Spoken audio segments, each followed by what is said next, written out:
It's 6:30 p.m. You're standing in the middle of a brightly lit grocery store aisle, staring at a wall of pasta sauces. You've had a productive day, you finished your reports, answered 40 emails, and navigated a tricky conversation with a coworker. But now, looking at these jars, you feel completely paralyzed. Should you get the marinara? The roasted garlic? Maybe the spicy arrabbiata? Suddenly, a simple choice feels like a mountain you can't climb. You aren't lazy, and you aren't indecisive by nature. You're experiencing something deeply human and incredibly common in our modern world. Welcome to the phenomenon of decision fatigue. Why is choosing dinner so hard after a long day? Let's explore the science of our tired minds. To understand why we crash in the evening, we have to look at how our brains process choices. Think of your willpower and your ability to make decisions like a battery on your phone. Every time you make a choice, what to wear, which lane to drive in, how to phrase a text, you drain a little bit of that power. Research suggests that we don't have an infinite well of mental energy. By the time the sun goes down, that battery is flashing red. This is why a person who can manage a multi-million-dollar project at 10 a.m. might find themselves on the verge of tears over a takeout menu at $7 p.m. Your brain's executive function is simply out of juice. We live in an era of unprecedented options. 50 years ago, getting cereal meant choosing between maybe 3 or 4 boxes. Today, a single supermarket might carry 60 varieties. While we think we want more choices, having too many options actually leads to choice paralysis. When we are faced with an overwhelming array of possibilities, our brains work overtime to weigh the pros and cons of each. We worry about making the wrong choice or missing out on a better one. This mental friction creates stress.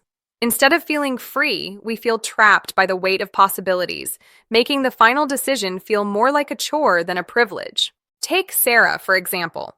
She's a teacher who spends her entire day making micro decisions: which student to call on, how to pivot a lesson, how to resolve a playground dispute. By the time she gets home, her decision tank is empty. One Tuesday, her partner asks the most innocent question in the world: what do you want for dinner? For Sarah, this isn't just a question about food. It feels like one more demand on a brain that has nothing left to give. She ends up eating a bowl of cereal in silence, not because she wants it, but because it was the only thing that didn't require a plan. Does that sound familiar to you? Not all decisions are created equal. Some choices require more computational power from our brains than others. Decisions involving trade-offs, like choosing between health, cost, and taste, are particularly draining.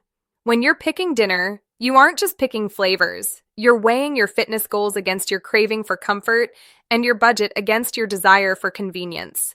This internal negotiation is exhausting. When we are tired, our brains naturally look for the path of least resistance. This is why we often default to the same 3 meals or reach for the most convenient, though perhaps less healthy option when we are at our limit. So, how do we fight back? The first and most effective tool is radical simplification through routines. Successful people often wear the same uniform every day to save their mental energy for big decisions.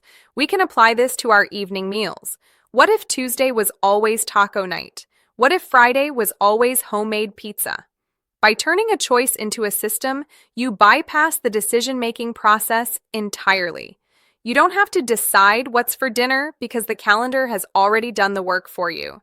This frees up your mental capacity to actually enjoy the meal and the company of your loved ones. The best time to make a difficult decision is when your battery is full, not when it's empty. This is the logic behind meal prepping, but it doesn't have to mean spending your entire Sunday cooking. It can be as simple as choosing your dinner for the next day while you're eating breakfast. When you pre-decide, you are using your morning clarity to take care of your evening self. You remove the friction of the 6 p.m. scramble. Imagine coming home knowing exactly what you're going to do. The relief you feel is the sound of your brain finally being allowed to rest. If you can't plan ahead, try limiting your options manually. Instead of looking at the whole world of food, give yourself 3 specific choices. Do we want pasta, stir fry, or a salad? By shrinking the universe of possibilities, you reduce the mental load required to navigate them.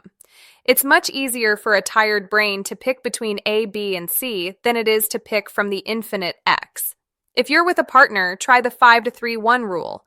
One person suggests 5 types of food, the other narrows it down to 3, and the first person makes the final call.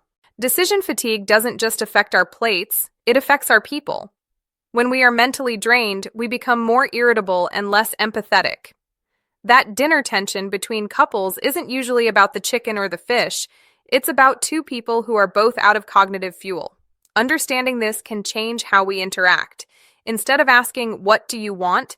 which offloads the burden of a decision onto someone else, try saying, "I'm happy to handle dinner tonight. I'm thinking we do sandwiches or soup. Which sounds better?"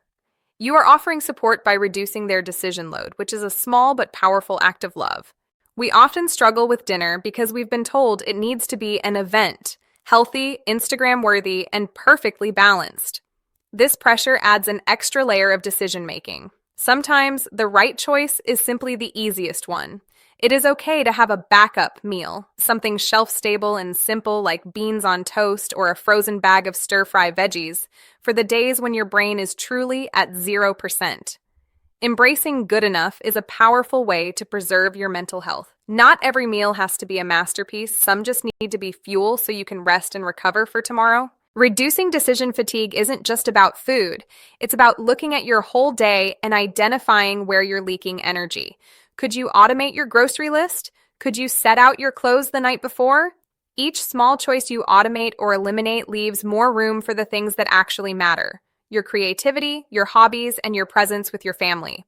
We only have so much focus to give each day. By being intentional about where we spend it, we can move from a state of constant overwhelm to a life that feels more spacious and manageable. At the end of the day, your brain is doing its best to navigate a world that is louder and more complex than ever before. If you find it hard to choose dinner, give yourself some grace. It's not a flaw, it's a signal that you've worked hard. We've explored how decision fatigue drains our mental battery and how routines, pre-deciding, and limiting options can help us reclaim our evenings. Remember, the goal isn't to be perfect, but to be kind to your future self. What is one small decision you can automate this week to give your brain a break? Let us know your experience with decision fatigue in the comments. If you found this helpful, please consider subscribing to Curious Pod for more thoughtful looks at modern life. Take a deep breath. You're doing just fine.